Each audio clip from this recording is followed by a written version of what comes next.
Hi, you know what? We got Scott Ritter back with us because I wanted to get his expert opinion and have him explain this story for us. So, this is a big story from today. Revealed NATO plan to get U.S. troops to the front line to fight Russia. Alliance prepares for rapid deployment of American soldiers amid fears Moscow is plotting major war with Europe. NATO leaders previously agreed to ready 300,000 troops for rapid deployment. So, this is U.S. troops are going to go fight Russia? Tell me what this means. Well, right now, the United States has approximately 100,000 troops in Europe. That's not enough to wage a war today. But it's enough for a presence, a tripwire. But if there was a war with Russia, NATO would need to mobilize a considerable amount of combat capable troops. They simply don't have them today. This 300,000 rapid deployment force exists only on paper at the moment. But one of the problems NATO has is because it's a peacetime military alliance. How do you get troops from the port to Eastern Europe? All the NATO logistics that existed in the past got troops from NATO ports or NATO airfields in Western Europe to Germany, which was the front line. West Germany was the front line with East Germany, the Soviet Union, etc. But now that the NATO has expanded to the Russian frontier with Poland, the Baltic states, Czech Republic, Hungary, Romania, there isn't infrastructure to support this, and there's insufficient troops in. We used to have 300,000 troops in Europe and could deploy another 250, 300,000 within 10 days. Today we have 100,000 and we don't have the ability to surge forces in. And so any reinforcement to take place is we'd be bringing troops over on ships. They'll arrive in ports. One of the big ports they would arrive would be in Hamburg or Antwerp. Previously, they'd get off the ports and ride on German highways to a German front line. Now they have to cross borders. NATO hasn't figured out how to move troops from one nation to the next, how to do customs clearance, how to avoid bottlenecks. Two, none of their highways or bridges have been reinforced to handle large-scale military movement. So even once they allowed it to happen, the infrastructure would collapse. Three, there's no redundancy, meaning that if there's one bridge over the river that you got to get your army over and the Russians blow up that bridge, you don't have a plan B. D, how do you get troops that you can get them to Poland, but how do you get them to Romania? How do you get them to Finland now that Finland joined? And so what NATO's doing now, they just did an exercise for instance, in Norway, landing a couple hundred American and Finnish and Norwegian Marines. And they wanted to get them to Finland, to get them from Norway over the mountains, down through Sweden, up into Finland to the front line. They realized the infrastructure doesn't exist. So if Russia was to go to war with Finland, NATO couldn't reinforce Finland, even though they promised them they could. So they have to spend money now building superhighways, new bridges, port facilities, and then they have to plan what happens when Antwerp no longer exists because the Russians took it out. Where do you land? What's your plan B port? And this is what this plan is right now. NATO is saying, we can't do this, so we have to come up with a plan to do it. The bad news is it makes it look like NATO and Russia are going to war. You know what the good news is, Jimmy? They can't do it. It's too expensive. Is that to scare us? So why? Yeah. So has Putin been threatening to go to war with these smaller countries? No, Putin has been saying the exact. All Putin has done is defeat NATO and their proxy Ukraine in Ukraine. Putin has humiliated NATO. The defeat of NATO's technological superiority. You remember when the Leopard tank was the magic weapon? Yeah. But they found out that it burns. The Abrams was the magic tank. Oh, it burns too. There's no such thing as a magic weapon. All the weapons that the West thought would give it the technological edge over the Russians don't. HIMARS, that multiple launch rocket system, it uses a GPS guided warhead. The Russians jam it. The HIMARS doesn't hit what it's supposed to hit. The same thing with ATACMS. It gets jammed. There are no magic weapons, and this has humiliated NATO. And the other thing NATO realizes, and General Cavoli, who's the U.S. commander of ground forces, said, NATO had never imagined the scope and scale of the violence taking place in Ukraine. They weren't prepared to suffer the casualties for the sustainability factors. And so what's happened is that NATO realizes it can't fight the Russians, that the Russians have the better army, the better way of doing this. And so NATO now is screaming.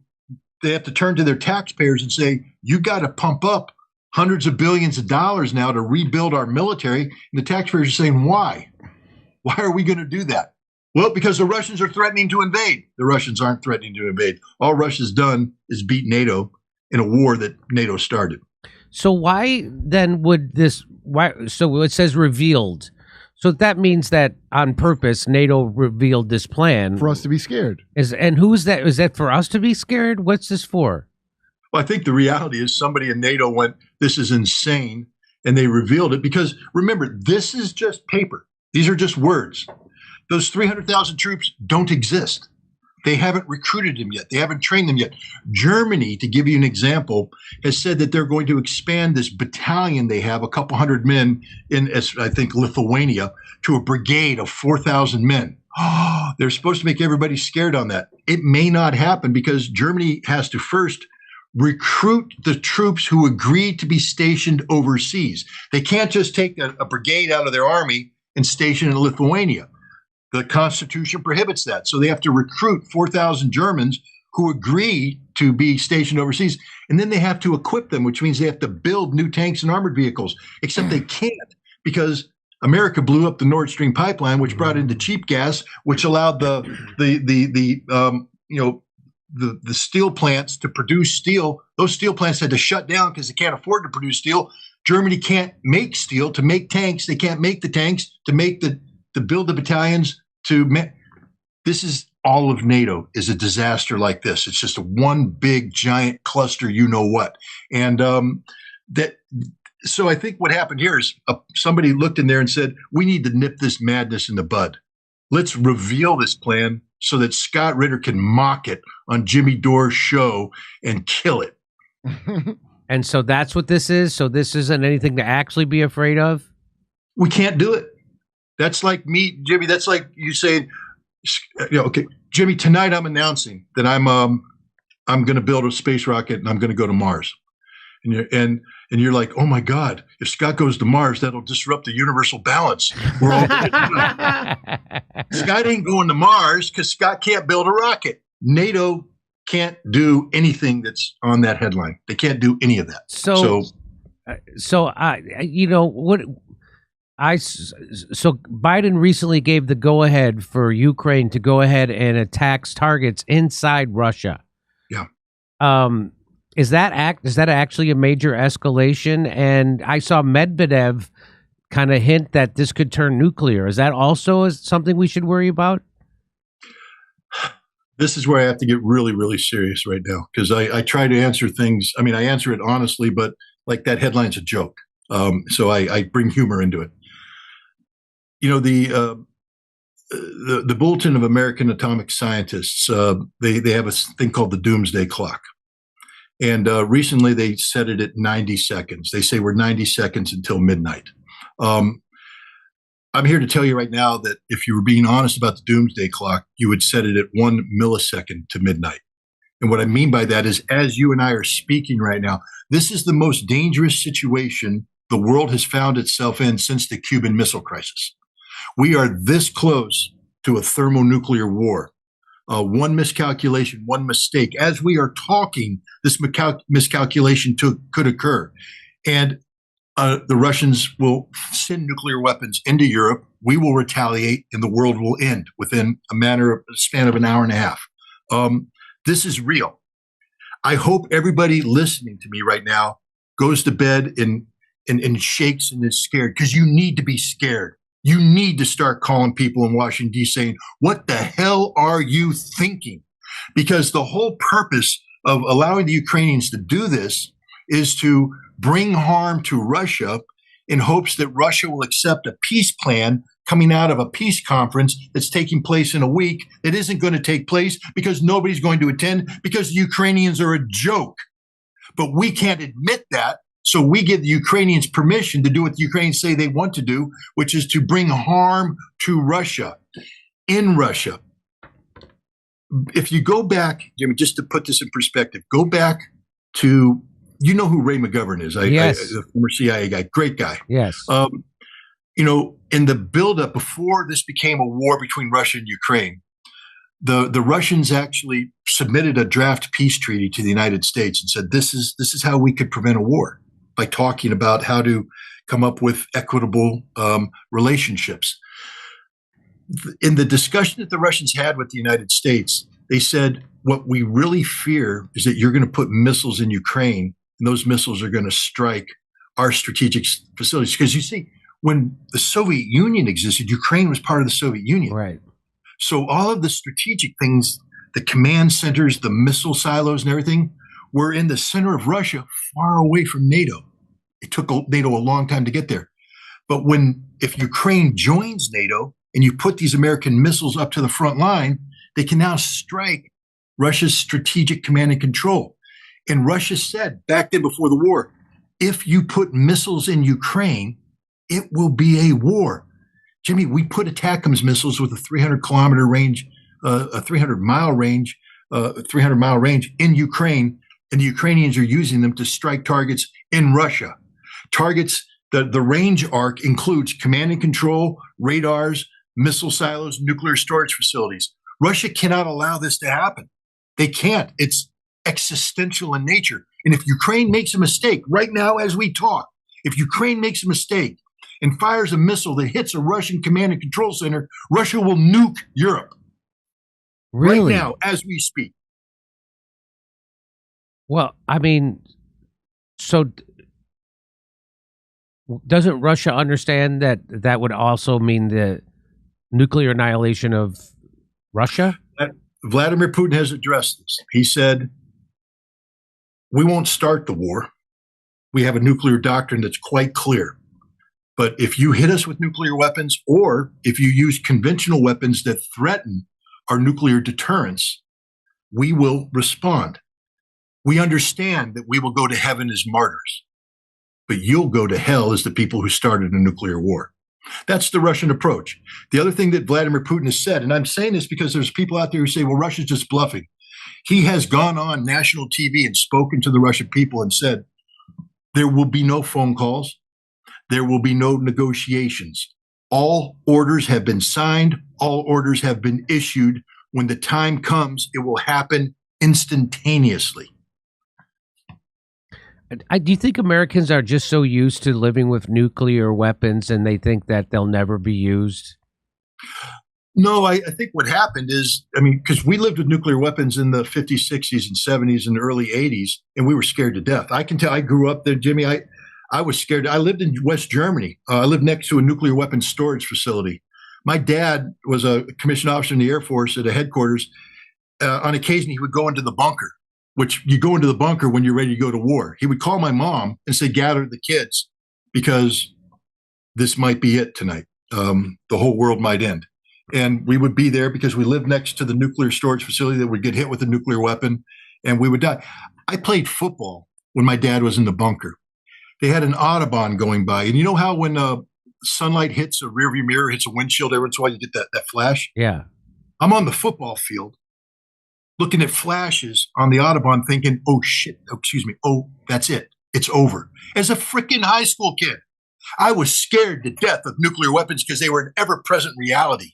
I learned to respect nuclear weapons, which is why when I was a weapons inspector in the Soviet Union in 1988 to 1990, destroying these very same weapons, I was so damn happy because I said, we're getting rid of these things. We're creating peace and harmony in the world. I might grow up to have children and grandchildren. Yay. And then we went into this period of time where the weapons still existed, but people forgot about them. People forgot to be afraid of them. People don't think they're real. People can't imagine that they're going to be used. I'm here to tell everybody in your audience that the United States, like Russia, has a nuclear war plan. You know how we win the nuclear war? This is the sickest part. By being the largest remaining civilization on the planet. Now, some estimates say that we will be down to 30 or 40% of our current capacity. But as long as we can be the largest remaining civilization, we will continue American global domination in a post-nuclear environment. That's the definition of victory in a nuclear war. And this nuclear war could happen literally right now as we speak because Dr. of this. Strangelove. So why do you think there isn't more people screaming with their hair on fire about this to stop the Biden administration from letting Ukraine do this? Well, I mean, I tried. I was supposed to speak at the Rage Against the War Machine rally, right. And the libertarians shut me down because I'm a bad guy. Apparently, right. I've been screaming till I'm blue in the face. The problem is, again, I'll just be honest. The anti-war movement in America is so fractured; they just can't get along. They're a bunch of hippies that have their own. They want their own slice of the pie, and they just can't agree. In 1982, in June of 1982. The anti-war movement put 1 million people into Central Park to protest against nuclear weapons and to protest in favor of arms control. Ronald Reagan, the crazy, communist-hating Republican president from hell, he's the guy that signed the Intermediate Nuclear Forces Treaty, Jimmy. He's the guy that sent me to Russia to get rid of those weapons. He was influenced by 1 million Americans marching in Central Park. Why can't we get 1 million Americans marching in Central Park today? Why, on this survival, the very survival of our nation, of the world, why can't we motivate all these people out there to realize that any other cause you have is meaningless if the world ceases to exist? I was part of the people trying to convince people like Code Pink and the other people that, the joke I do in my act is like, well, yeah, I'd like to stop a nuclear war, but not with those people. Not with them. No. Yeah, not with them. So, I mean, it just shows that they're not really serious about it, and it's more of a cosplay organization. And it wasn't just Code Pink. It was a lot of people. So, wow. Well, 1 second to midnight as the doomsday clock. That's Dr. Strangelove. I can't believe that's the plan. That movie's the plan? That movie's the plan? Again, when we first came up with the nuclear war plan, John F. Kennedy was the first president to be briefed on it. It was called the Single Integrated Operation Plan, or SIOP. He went to the Pentagon to get briefed on it. When the Pentagon briefed him that the plan was to destroy the world, to keep America, then Kennedy turned to his advisor and said, and we call ourselves the human race. And then he screamed at the guys. He said, this is insane, literally insane. You can't ask me to push the button to destroy the world. You have to give me options. Then he was assassinated. When Lyndon Johnson became president, he was briefed on it. You know what his response was? This is insane. You can't ask me to destroy the world. You have to give me options. But the Pentagon only has one option: destroy the world. They pretend to have other options. They've briefed every president up during the Cold War on that. Every single president, including Ronald Wilson Reagan, said, this is insane. You have to give me options. And then the Cold War ended. And then we forgot about nuclear war. We forgot that there was this plan there. And then George W. Bush, after 9/11, said, we can never allow this to happen again. We have nuclear weapons. Find a way to make them relevant again. And now we lived in an environment where there was no more Soviet Union. We didn't have a threat. And so we started to use our nuclear supremacy as a way of leveraging global power. And we now have guys who have reimagined nuclear war using the same models that we used back in the 60s, that when we go to war, if there is a nuclear exchange between the United States and Russia, and the United States and China, our goal is to keep enough of our civilization intact that we are the largest surviving civilization while we destroy the rest of the world. I would like to ask Joe Biden, because here's the thing, Jimmy, to show you this. Joe Biden knows this because he's been in the Senate. He's been the vice president. When he ran for president, he said, I want to change the nuclear posture of the United States to a deterrence-only model, meaning that it's a single use, that we only have nuclear weapons for one thing. And that's if you drop nuclear weapons on us, we use nuclear weapons against you. That's it. Sole use. He promised that he would do this. I went to a INF reunion, Intermediate Nuclear Forces reunion, where all the arms control people, the inspectors, the negotiators were there. And they brought in a senior administration official who asked to remain anonymous. And they were asked the question by us, the guys who got rid of nuclear weapons, who know something about arms control. We said, the president ran on this platform. Why didn't it happen? He's the commander in chief. Why didn't he keep this promise, the most critical promise? And they said, well, the interagency wasn't ready for this. Now, did you vote for the interagency in the last election, Jimmy? Did you see them on the ballot? The interagency? The interagency. So that's the deep state. That's the group of the Defense Department, the CIA, Department of Energy. The Nazis. They basically, the establishment come together in a group, in a cabal, and they control the national security of the United States. The interagency wasn't ready for this. Well, I mean, my God, couldn't the president just say, hey, interagency, you're fired. You're all fired. You're all unemployed right now. And I will hire people that are ready to do this. But Joe Biden backed down because every president backs down because you can't take on the establishment. And that's the problem. Which is what Chuck Schumer told Rachel Maddow, that if Trump he's not being nice to the CIA and the FBI and the deep state, and they've got 6 ways to Sunday to mess with you. Well, we see how it is, right? They did Russiagate on him. They lied to the FISA court 17 times to get taps on his phones. They've impeached him twice, and now they've got 4 different felony trials against him, one more ridiculous than the next, and they just convicted him. So, so that's what that. So even if you are a mild speed bump, which is all Trump really was to empire, a mild speed bump, this is what they'll do to you. And so Chuck Schumer really did give the game away. It's like the CIA, the NSA, the FBI. They don't work for the president.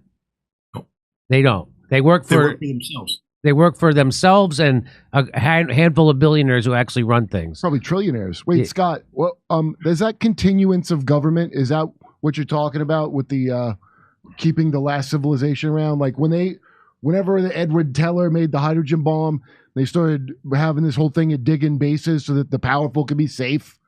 Is that what that is? Well, they're absolutely. The irony here, and I again, forgive my smile, Jimmy. Sometimes things are just so ridiculous that you have to smile. And if you don't find humor in life, you go insane. But the irony is all these guys who have fallen in love with nuclear war now, they think that all that infrastructure still exists. They think they're going to live. But what they don't realize is when the Cold War ended, we stopped funding that. I used to train as a firefighter in hazmat response. We would do railroad rescue operations in one of these places where they used to have a train line going into a tunnel into a mountain, where they would take all the congressmen and everything in there to hide. Well, they shut that facility down. They haven't been maintaining it. It's mothballed. And we've been using those tracks to train on derailment. And these guys believe that if they have a nuclear war, they're going to get on a train and it's going to take them someplace to live. They're going to show up in one of these facilities and realize that the filters haven't been serviced. And radioactivity is going to come down. They said, well, that can't happen. You guys didn't fund the servicing of the filters. The water supply hasn't been replenished. You're all going to die. And I just hope that I'm still alive when the flash comes in their head that they screwed up, that they thought they were going to be part of the 30% to survive. And the realization is nobody survives because nobody's ready for what a nuclear war is going to bring on this world. Well, what about that $2 trillion they keep losing every so often? I bet you could fund some pretty cool stuff with that. Vegas, baby, Vegas. Yeah. I don't know where it went.